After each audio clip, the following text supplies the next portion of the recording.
If you got a pack of steak and chicken tenders and don't know what to do with it, I'm going to show you how to make some quick and easy rasta pasta. And it's always a trigger warning when I'm cleaning and dealing with the meat, because I do clean it off, rinse it off, whatever you want to call it.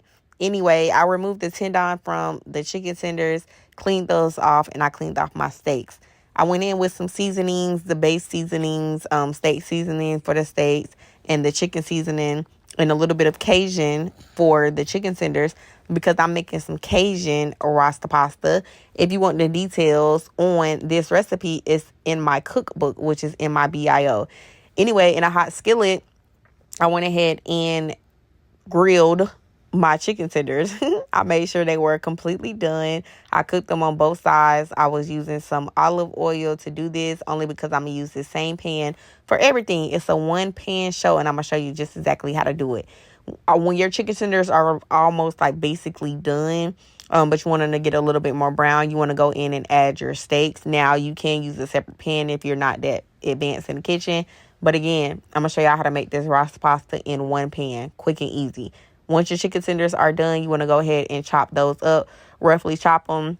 Still kind of sear them in that pan to get all that flavor or whatever after you chop it up, and then remove them from the pan. Your steaks, y'all know they only take like a good 3-ish minutes to cook. You want to go ahead and make sure each one of them is cooked to your desired liking. For this recipe, I did on like medium, because I'm going to finish cooking them off in the Alfredo. Anyway, I chopped up a bell pepper, grilled the bell pepper as well. It was just a red one. And then, boom, removed that from the pan. Once all of that was removed, I started on my Alfredo sauce. If you don't know how I make my Alfredo sauce, you need to go get my cookbook. If you want the link to that cookbook, let me know. Anyway, I got my Alfredo sauce to my desired consistency. Yep.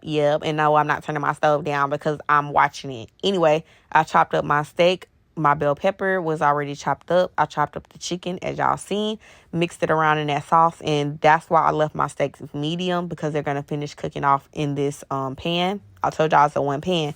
I made some penne noodles inside of chicken bouillon. If you know, you know, to give it some flavor. This is where you want to add in the rest of your toppings. I added some Cajun seasoning. I added a little bit more Parmesan. Had to do a taste test. I added in my parsley for to make it cute, for real. And then I mix that all together. This is when I turn my pan down on low, because you do not want that Alfredo sauce to burn. I went ahead and mixed it all up until it got to my consistency, and then boom. If you want more recipes like that, go get that cookbook that I spent my hard-earned time on. Thank y'all for supporting. Enjoy this rasta pasta. Talk to y'all later.